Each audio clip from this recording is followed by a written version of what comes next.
Hello, and welcome to Flipping the Table. Today, our 101st episode features a conversation between Michael and regenerative rancher Loren Poncia, who with his wife Lisa owns and manages Stemple Creek Ranch, located in the borderlands of Marin and Sonoma counties in Northern California. They discuss the joys and challenges of running two ranches and a successful meat brand. They also discuss the greenwashing by restaurants, retailers, and even butchers who claim they buy from a local, organic, or regenerative meat source, when in fact they are selling commodity beef, a practice that is sadly too common. Enjoy the show.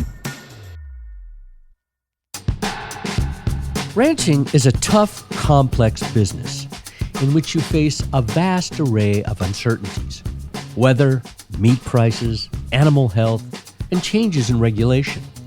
Plus, to keep the ranch healthy, you need to be an excellent steward of the resources in a way that sustains or hopefully increases their productivity. Wholesaling meat is also a complex business because you need to sell lots of it to many customers, meaning lots of processor and buyer relationship management and shipping logistics.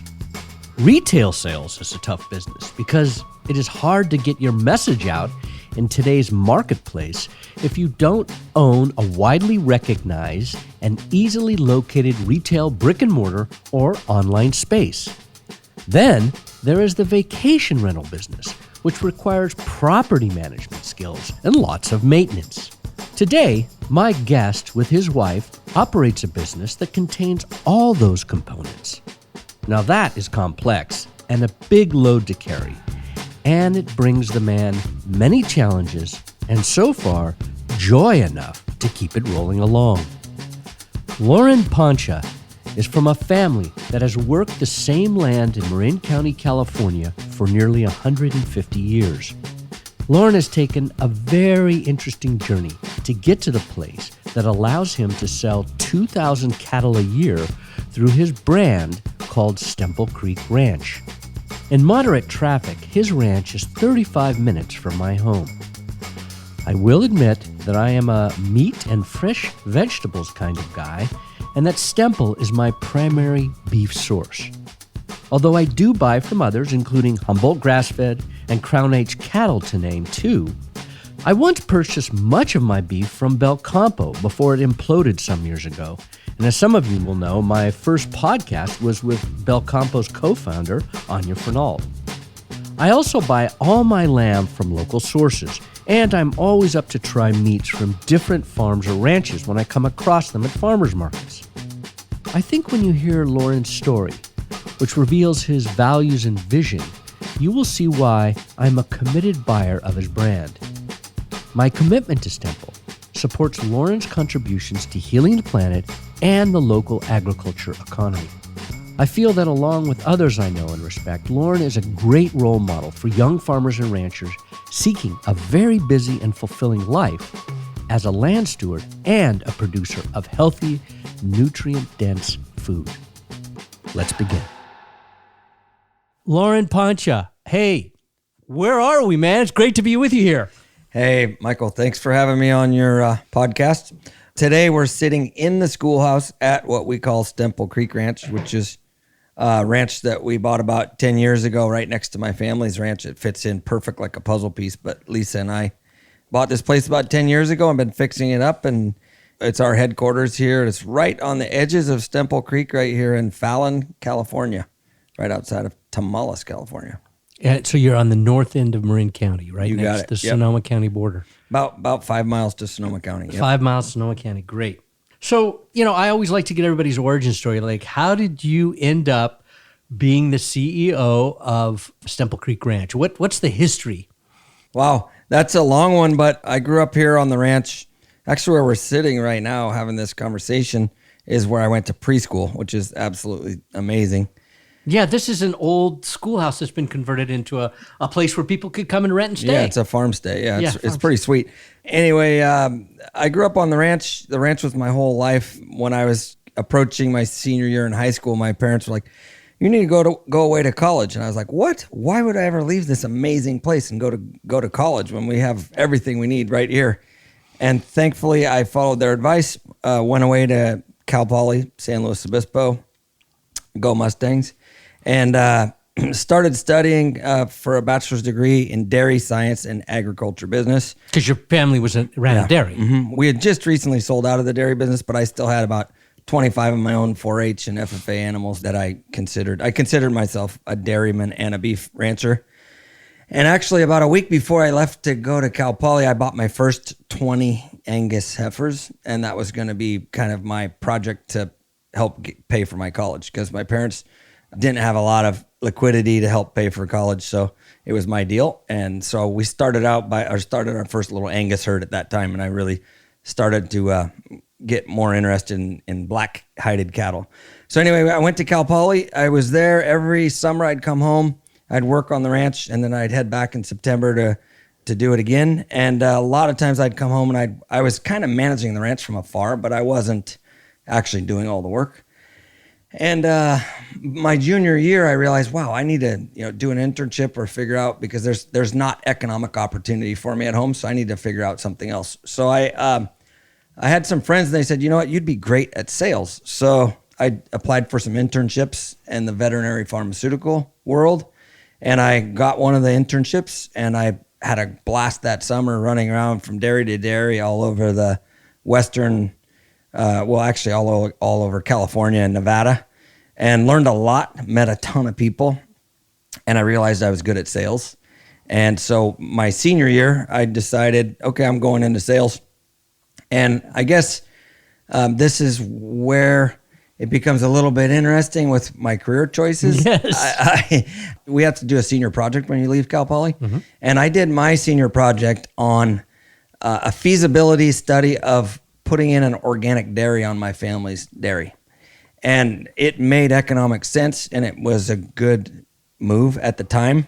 Strauss Family Dairy was the only one west of the Mississippi. Mm-hmm. And I was like, oh, this would be great to do a dairy, because I loved it. Mm-hmm. But I didn't have any idea how I was going to raise the $165,000 it would require to get me started in the business.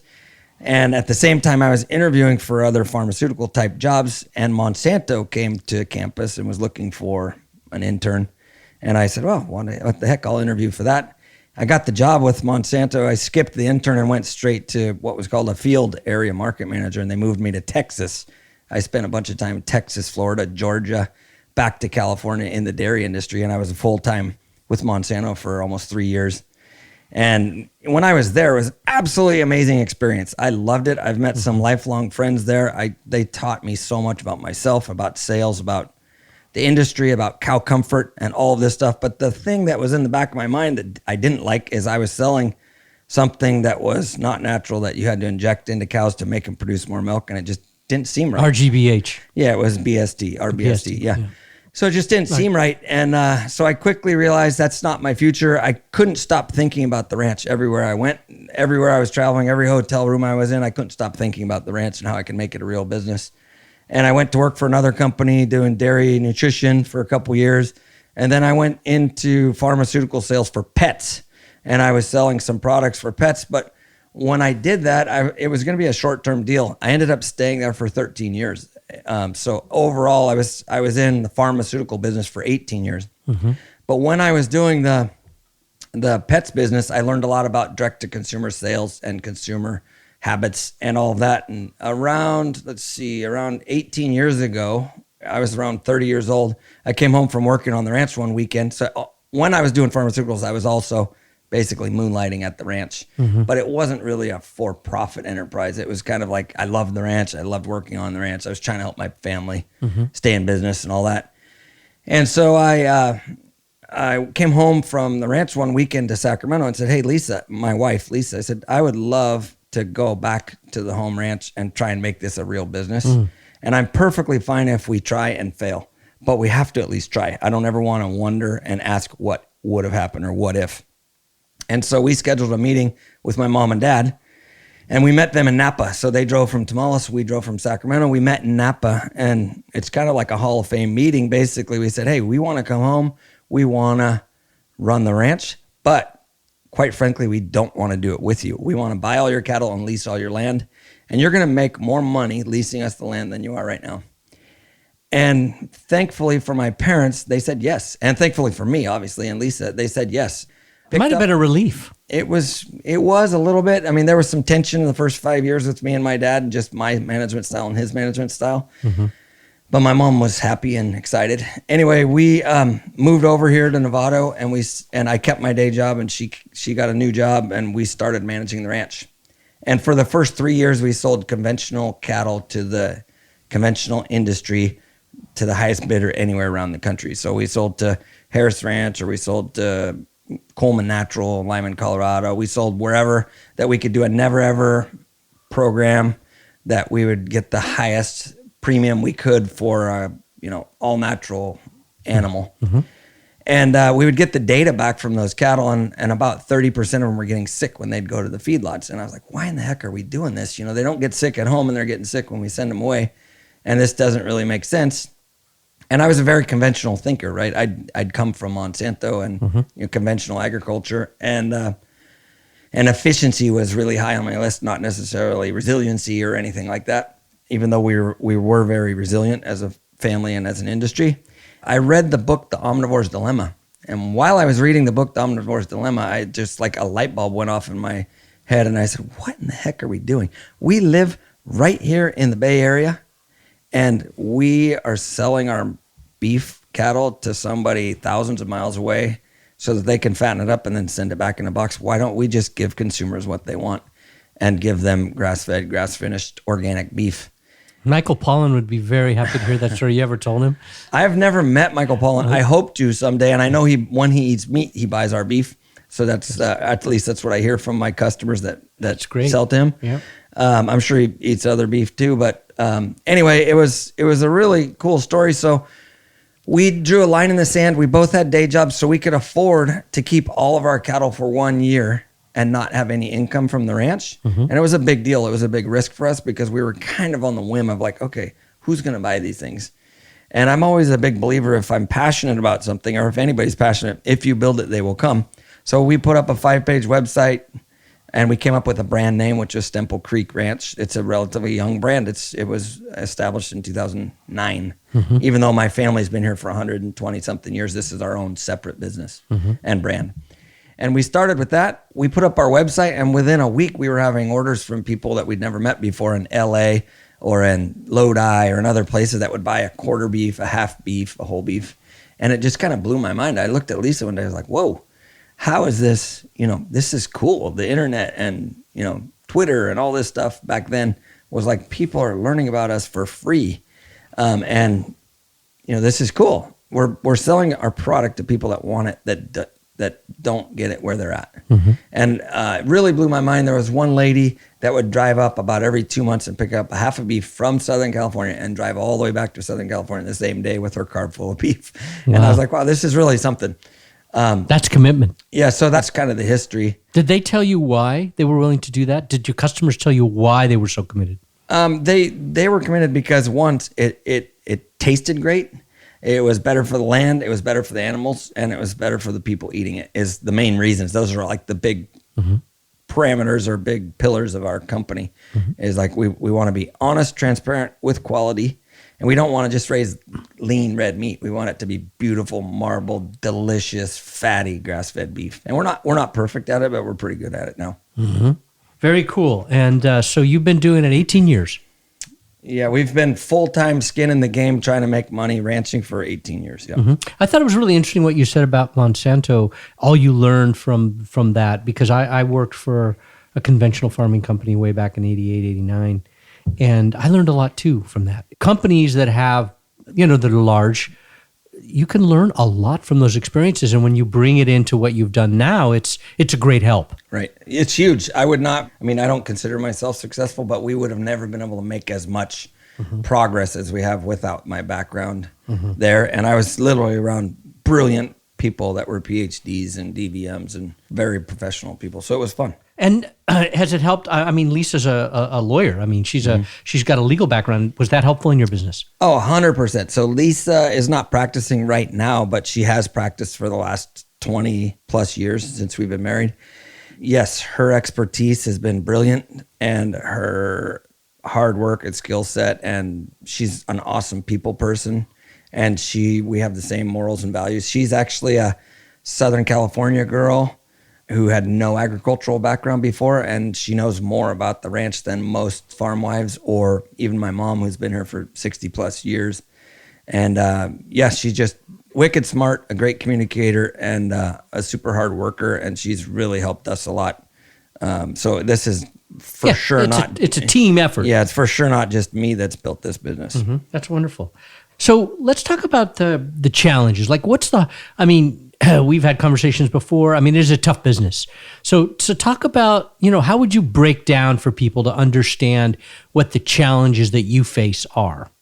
Oh man. So I would say the largest challenges that we face, I've always considered myself to be a decent rancher, and I know how to raise high quality cattle, but our business is multifactorial. It's not ranching as much anymore. I mean, we do a lot of ranching, but I also buy a lot of cattle and trade a lot of cattle. And I also have a meat side of the business where we work with 13 different processors, and we have to manage those relationships. And then we have 250 customers that we have to manage. So we have customer care, we have meat distribution, we have internet distribution, we have a lot of different enterprises that generate revenue for the business, but also take lots of different skill sets to run. Yeah, you have a facility here for events. Yeah, I didn't even think about that. We have 4 farm stays where people can come to the ranch and spend some time. We do farm tours. We have honeybees. We have pigs. Yeah, beef. Those big meals you have. Yeah, we have farm to table dinners. We've done outstanding in the field multiple times. We're very busy. I came in with a slow food chapter. We had a big event here. Yeah. Sometimes when I look around, I'm like, whoa, I'll be 49 in December, and right now still a young man. Right now I don't think it's September, and I'll be 49 in December. And I look around, and I've had my head down working my tail off for the last 20 years, and I look around, and I'm like, this is pretty cool. What we've built is really cool, but I didn't even realize how cool it was until the last year. And I'm like, wow, this is awesome. And we've done a lot of it in a short amount of time, really, but it's taken its toll. It's definitely hard work, and I'm tired a lot of times because it's just nonstop. So, how many people does it take for you? How big is your team? We have 2 full-time ranch guys, and when we started, we managed about 500 acres, and now we manage about 8,000 acres of leased and owned land. And we have 2 full-time guys there. We have about 300 mama cows and about 2,000 stockers or finishers, and about 100 pigs and about 500 sheep. And so it's a lot of work for us on the ranch. We have some seasonal day laborers and stuff that come in. The meat side, we have about 5 full-time people, and then we have a plethora of 5 or 7 farmers market delivery driver type people. So I'd say our whole team on and off is about 15 people that work on and off in the business. And it's been really good. But like you were asking about the challenges, I mean, somebody has to manage those people. Yeah. And somebody has to tell them what to do every day. And, somebody has to make sure that everything gets done and be the leader of the ship. And it's definitely been a challenge to adapt and change and learn all of the different things that come down. And every single day we're solving problems. Every single day there's a new problem that we haven't seen yet that comes up. That's, How many hours a day do you think you work? I usually get up around 5 and, I usually go to bed around 10, 10:30, and I probably work most of that time. But we have a lot of fun too. We go on a lot of vacations, and we try and hang out with the kids as much as possible, but I'm definitely away from the house way more than I'd like to be. And this is another really, I think it's a pretty important part of our story is we don't live on the ranch. And there are many ranchers, like most ranchers, live on the ranch. And I love the ranch so much, but I actually like not living on the ranch because I can shut off. I can shut off my phone. I have a half an hour drive to the ranch in the morning, and in the afternoon I have a half-hour drive home, and I get to look at everybody else's ranches on my way up and down the road, and I get to look at what we're doing right and what we're not doing right, or some new ideas, and you get a little time to decompress. But I don't feel guilty when there's a cow on the road at 1 a.m, or there's a truck that needs to be loaded at 3 a.m. if I was there living on the ranch and this was happening in my backyard, I'd feel guilty laying in bed while my employees were out doing that. But now we have systems in place, so I don't feel guilty. And if something happens and I get a phone call or there's an emergency, there's somebody in place to take care of it. So most of the time, sometimes it's me, but most of the time there's somebody Well, that's else. healthy because you can't burn. I mean, you can burn out if you don't have situations, staff like that to help you because it's a heavy load. For sure. So, I thought it's really interesting. You've got, a lot of this comes back to my kind of what I heard years ago from Alan Savory about really turning your asset, which is this land base, into many different revenue streams. You've done that. You've got stays, events, agritourism, probably environmental tourism. You got all that going on. Then you got the meat business in different types. You said you have 250 customers. Now that is a lot of management. How do you stay in touch with all those people? Is your meat so much in demand, they kind of take care of it themselves because they're in touch with you, or are you having to reach out? Well, we have 250 like restaurant or wholesale grocer type customers. And those, we have one person every Monday and Tuesday that, and a select email account that they reply to. Kind of a blast to everybody. Well, no, it's called sales@stemplecreek.com, and that's our wholesale account. So if people want something, they send an email to them. If I talk to people on the phone, I send an email to, and then there's somebody that inputs the orders, and then we have the team that puts it together and figures out how to get it delivered. We deliver to LA every week, and Bay Area, Santa Cruz, San Jose, Sacramento, all the Bay Area every week. So we're kind of where the people are, Sacramento, Bay Area, and LA. But we do ship all over the country as well to people's doors, even New York City or Florida. Yeah. What % of your business is really the online business? It's probably 20%. 20%. That's good. Little less than that. Would you want it to 15%. be more or less? In a perfect world, I'd love for the online direct-to-consumer business to be 95% because that's where it's higher margin and we control it. Right now, a big percentage of our business is brand recognized. Like if you walk into Berkeley Bowl or Oliver's Markets, you'll see Stemple Creek. Yeah, it's right on the meat It's case. right there, and it's displayed usually the center of the case. The guys are all wearing Stemple Creek hats and sweatshirts. Yeah, hopefully. And when I wear something that has Stemple Creek on it, they're like, "Hey, do you wear?" Yeah. So it works out good. We're getting a lot of brand exposure that way, which is great. But we don't control the customer. Someday if those customers go away and they put some other brand in there, the people that are going to the case are probably still going to buy whatever's in the case. And I like knowing that they're going to buy from us. And I actually believe now, this far into our business, that if those grocery stores went away from Stemple, that the customers would probably try and figure out a way where they could buy it because they're very loyal. We have some very, very loyal customer base, which has been awesome. And a big part of that is we've gone slow. So we've never been we've never taken outside money, and we've never tried to grow bigger than what we could really do and do well. So it's grow slow to go fast has been our deal. And we've gone from, 100 head, probably 10 head the first year, to 100 head the second year, to 300 head the third year, to 2,000 head this year. And we're kind of stalling around that, maybe even go back a little bit because we don't have an awesome supply of cattle to get to the next level. Like we just can't go to 4,000 head tomorrow. Even though the demand is probably there, we just can't do it. And is that because right now cattle prices are high and people are just selling them into the system, to the commodity system? Well, that's a huge reason why. There's not a big reason for ranchers to hold them back and try and add value to the cattle, so they can sell them at an auction and make a really good living, which is great for the industry. But it won't last, will it? No, it won't last, and it scares me a little bit that the price of meat will get too high and consumers won't. Yeah, they'll switch stop eating to it. chicken or pork. Right. Yeah. Well, that's already happening. Yeah, it's happened. It's happened for years over and over, and it's repetitive. And so it's like everybody's excited about these high prices, and then we know the higher it goes, the lower it's going to go. And that's one of the reasons why we went direct to consumer and why we wanted our own brand, because we know what our margins are and we know what our prices are, and we know if we have to raise our price, we raise our price. And when you're selling whole loads of cattle on a video or whatever, you take it for the highest bidder, or you send it to an auction, you get whatever you get that day. I'm a businessman first, I'd say. I don't like not knowing, what the return on investment is going to be. So. So you said something interesting about the fact that how difficult it would be to go from 2 to 4,000. We talked just now about the cattle prices in the commodity markets, but do you believe there are a lot of ranchers that want to follow your path of regenerative organic? Are there ranchers out there that want to do that you know of? Is it easy to find them, or is it a challenge to find them? There is about 6 or 8 ranchers that I work with in and out every year routinely, and that's where the majority of my cattle come from. If I don't raise them here on my ranch, they come from either those ranches, we bring them to my ranch to finish, or I send cattle to their ranch and they finish them on their ranch. So I have about 6 or 8 guys and gals like that are really committed to it.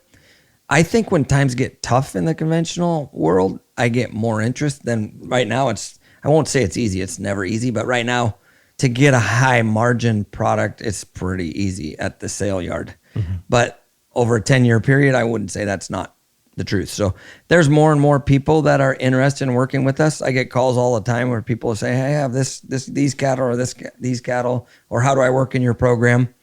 But I would say this year I've gotten way less of those calls than I normally do. Mm-hmm. And when the market tanks, I'm sure it'll pick right back up, and and the other thing is we've just coming out of a massive drought, a 2.5-3 year drought, which people liquidated, and they don't have lots of extra cattle around, and the cattle that are there are worth a fortune. So. Mm-hmm. We hope you're enjoying the conversation. If you are, please rate our podcast and offer a review. Your voice will help us grow our listener base, which helps us sustain the funding to share these conversations with the people and organizations shaping a more just and regenerative future. A future in which the food and farm businesses are helping to solve the largest challenges of our time. So that reminds me of a previous conversation we had where you told the story about that incredible rain you got and how it convinced you that what you were doing in terms of your ranching practices. So why don't you talk a little bit about your ranching practices, describe for the people what they are, and then talk about that event and what you saw.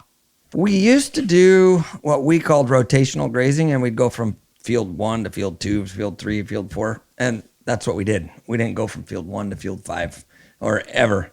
And now we do what we call pulse grazing. And it's kind of a term that I learned when I went to school at the Ranching for Profit School. I'm a big disciple of that school because I think every rancher or agriculturalist or business person should go to the school. It's a week-long school that really teaches people a lot about business and that we don't get in college or we don't get from our farms. I mean, some people are lucky enough to get it from their parents. I did not.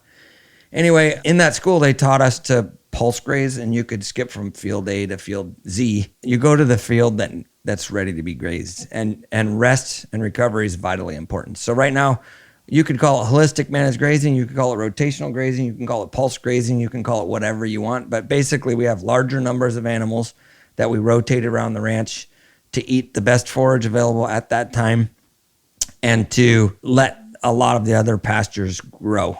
And rest is the vital part of growing. It's also the vital part of diversity, allowing for diversity on the pastures. And then we want high impact for a short amount of time. So when the grass is growing fast, we move the cattle fast. When the grass is growing slow, we move them a lot more slowly. And that's basically our model. We also have a carbon farm plan. And by doing that, we fenced off all the riparian areas on the ranch. And we have 5 solar pumps that pump water to the tops of the hills that gravity flow to 40 water troughs. So we have about 100 permanent pastures here on the ranch, and we can rest stuff. Sometimes we rest stuff for, when I say stuff, pastures, we rest a pasture for 175 days. Wow. We're trying to rest everything for 60 days. Mm-hmm. We don't always get to that. But the more I get into this, every single year I learn more, right? And every single year is a dance with Mother Nature. It's never the same. Mm-hmm. And that's the exciting part, isn't it? It is, but it's also frustrating sometimes when we don't get what we want. But yeah, it's a dance with Mother Nature. And a lot of times I look at my fence or my ranch as a holistic context is like, if there was no fences, where would this herd of wild animals, which now is cattle, but if there was no fences anywhere around this place, where would they be this time of year? Mm-hmm. And I ask myself that question. It really challenges me to be like, would they be on top of Snowy Mountain? Would they be in the Sacramento Valley, or would they be on the Pacific Ocean? And what would it look like? I know for a fact they wouldn't all be sitting on the same knob on the same hill for 200 days a year, like a lot of ranchers do, including myself at certain times and what I have done in the past. Mm-hmm. And that's just not it's not the way Mother Nature intended it to be. It's from to sit on that one hilltop, and poop on that one hilltop and whatever. And so that's a kind of a description of what we do. And then we do leader follower with cattle and sheep. We have pigs, but the pigs aren't really part of our rotation because they're very aggressive on the soil. Yeah, they're hard on the ground, aren't they? Yeah, so we have pigs, but they're usually in sacrifice areas that we're planning on redoing. And so they really do a lot of disturbance for you. They do organized disturbance, but sometimes too much if it's the wrong time of year or whatever. Too much to my liking. And then we try and minimize compaction. Like compaction is a huge, huge component of soil health for us. And it's most of our land is compacted at one point or the other. And so we're trying to get air in the soil and life in the soil. And the way to do that is through biodiversity, keeping cover on the soil surface, having multiple species grazing, and getting deep tap roots into the ground. So we love chicory and brassicas and plantains, the things that have deep tap roots. And we love worms. So we put worm juice out on some of these fields. Do you spread compost? We spread a lot of compost. That's part of our carbon farm planning that we've done. And we're kind of almost to saturation point on what we're doing with compost because we've been pretty aggressive about it. But we definitely do that. So that's a big component. I mean, when you think about the state of California, if you thought about all the compost that would be needed to compost every ranch, do you think there's enough compost in the state to do it? I don't think there is right now, but I think there could be with the amount of food waste and the amount of waste that goes into landfills and the amount of, there could be way more compost. And I think there will be way more compost. Is it expensive for you? It's expensive to the point where I would not do it at scale if I didn't have programs like the Healthy Soils Initiative or California's Healthy Soils Program. Yeah, right. Which provides a subsidy for you, right? Exactly. That helps us, it takes a lot of the risk out of it for farmers and ranchers. And I would highly recommend everybody to apply for that program. I guess this leads to a really good point about an event that we had a few years ago, 2 years ago, actually, but we never get more than an inch or two. If we're lucky, we want an inch or two of rain in October. A lot of times we don't get it. And 2 years ago, we had 13 inches of rain in 36 hours in October. I remember. And it was like, what in the hell is this? And at the same time, it was like people like, oh, we got rain in October. And I felt really bad for my rice farmer buddies. And I felt really bad for some of my other crop buddies that hadn't gotten all their crop out of the ground. But actually, I felt really great for ourselves. We had foot-tall grass in December because we had all this warm weather from October until December. But the biggest thing that blew my mind is I went out in the rain. I loved it. I put my rain gear on my iPhone and walked around and observed. And I watched and I watched and I watched and I watched the creeks, the neighbors' creeks and my creeks and the color of the water that leaves the ranches. And it just blew my mind to the point where I was like, what we're doing is working. And this is unbelievable because we have one water source on this ranch that is 100% runoff that goes to a pond. And our pond didn't go up at all in this rain event. My God. And everybody else's pond that I talked to in Marin County was full. And I was like, holy smokes, this is actually... That means it's going into the soil. It's going in the soil. And I observed it with my own eyes there was sheets of water rolling off of the hills on this one property that we had a tenant on, just sheets of water rolling off of the hills. And it was brown water. And so soil erosion was active. And right next to it, literally the fence line right next to it, it was just soaking in. And I was like, whoa, this is blowing my mind. And it's actually what we're doing is working.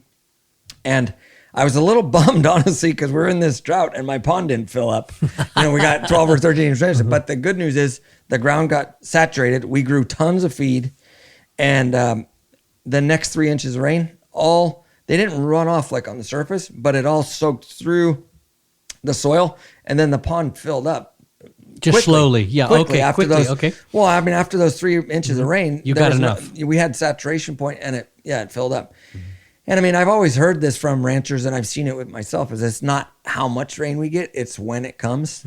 And so these drought years have really taught me about that. We've actually had decent forage years, even in the drought, but that's because when the first rain comes and the last rain comes, they're vitally important.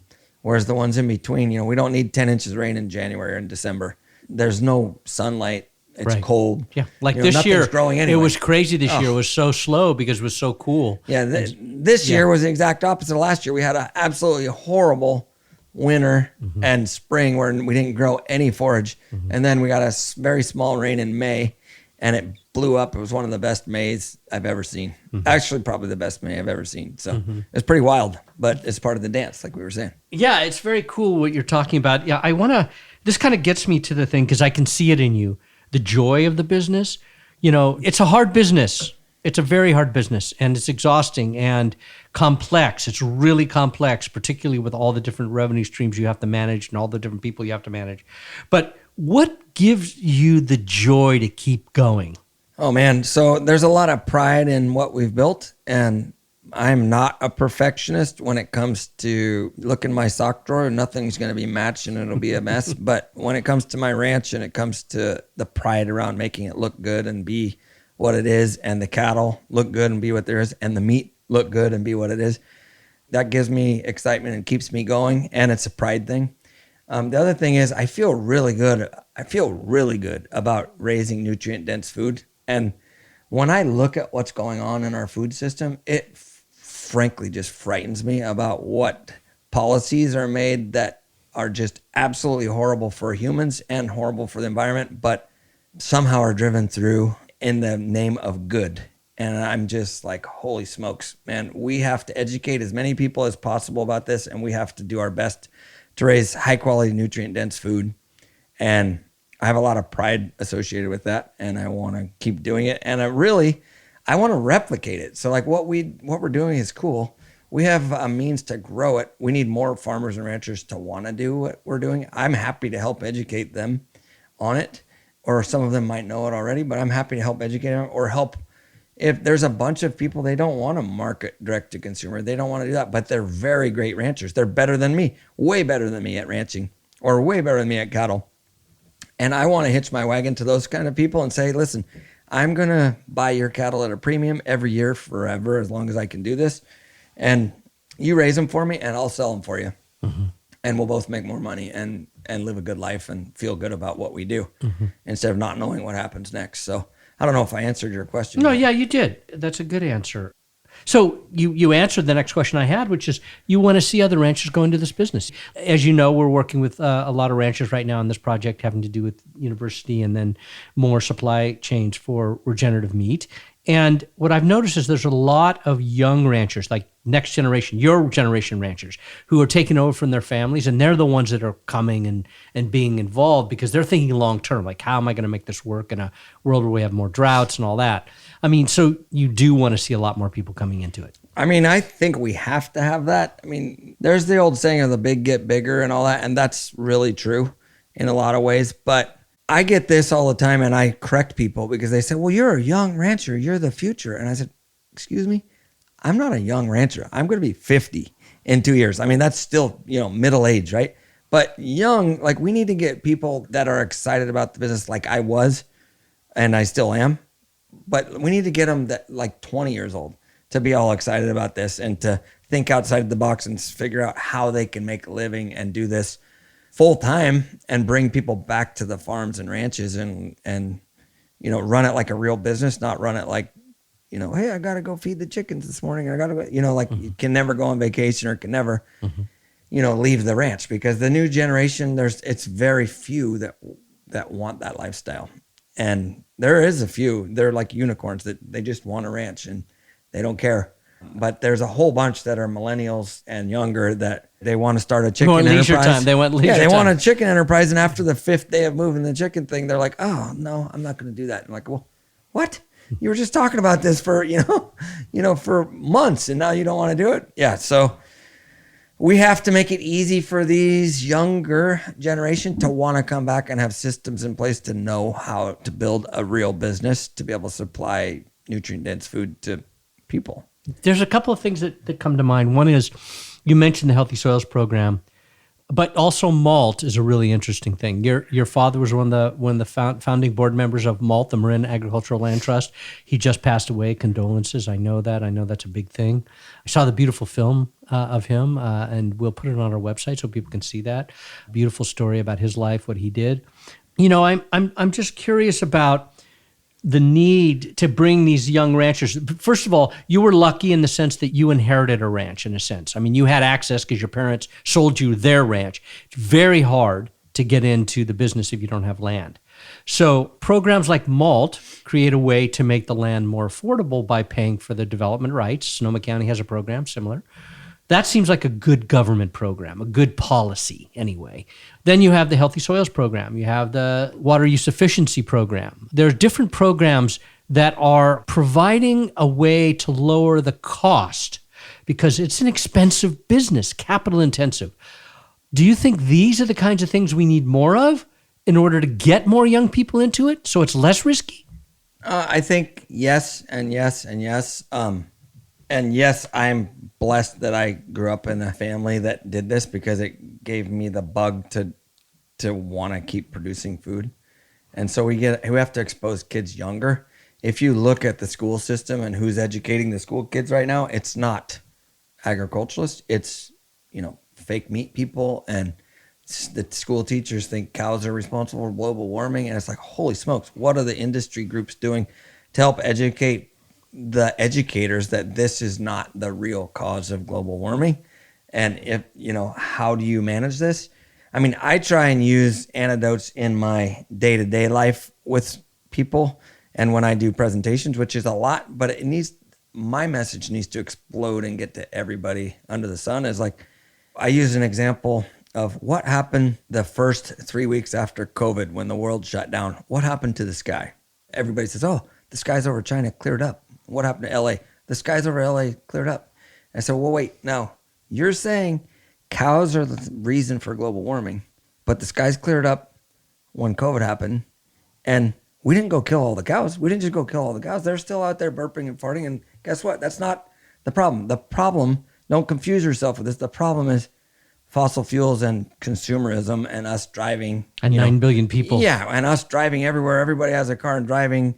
And, none of us can get out of it right now. We all have to drive, and we all have to burn fossil we're in the fuels. system. Yeah, we're in the system. But don't blame something that's not the real cause for it. Focus on what is the real cause. And so I tell people like that, don't confuse me with the facts. Like, this is the real facts are, it's not cows. We're maybe a few percentage points, but it's, Mother Nature's cycle, her natural cycle of life is for cows or ruminants to eat forages and to cycle through them. And that's the natural carbon cycle. Mm-hmm. The natural carbon cycle is not to pump liquid carbon from 3,000 feet in the soil and pull it up and burn it into the atmosphere and then not replace it with photosynthesis. I mean, It's just, we're doing it faster than we're photosynthesizing. Right. Anyway, I don't know. I think I skirted your question and totally went on to a different subject, but I want young people to come back and be part of it.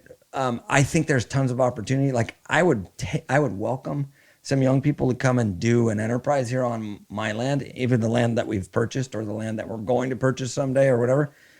And my door's not getting knocked down. Like, people aren't saying, hey, can I come do a chicken enterprise? Or can I come do, which I would love it.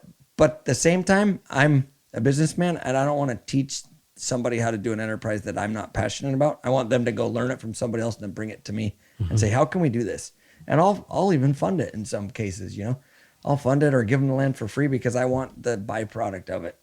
Either the eggs or we can chickens vertically, are good, right? We can vertically integrate our business dramatically, either under the brand or not under the brand. I have one other question I want to get into because you and I had a conversation about this recently. I've been talking to a lot of people about it. This whole challenge of particularly restaurants, but also retailers and butchers who are greenwashing, claiming that they're buying regenerative meat from a local source or an organic meat from a local source, but in fact are buying commodity beef or commodity meats. I mean, have you experienced this? Do you see it? Do you think it's a big problem? Do we need to take that on? I think that it's definitely a problem in certain areas. I can't say that we've had a ton of that. We've had that issue before, but has it been like... It's not epidemic for you. Not epidemic at all for me, but it definitely happens. And I just call people out on it. But where it really happens more is at the bigger retail level. And I could call this out pretty easily because there's a lot of confusion with consumers. And there's some brilliant marketers out there. So if you go to one of the largest companies in the world, Amazon owns Whole Foods. You go in there, you'll see pasture-raised beef. And pasture-raised beef means it's on a pasture eating a high concentrate corn and soy, whatever corn diet. So it's not grass-fed beef, but it's pasture-raised. And it's like, that's confusing to a lot of people. And it might be delicious and it might be nutrient dense and it might be all these things, but just be honest and like tell what it is. So there's a lot of that stuff that's happens. And I definitely go to restaurants and I see local grass-fed meat on the menu, but it doesn't call out a name of the rancher. And every time I ask, hey, where do you get your beef from? And they say, oh yeah, I got it from XYZ Meat Company. And I said, well, I happen to work with XYZ Meat Company. They don't sell grass-fed beef. And I said, well, they told us it was grass-fed beef. So I see that stuff all the time.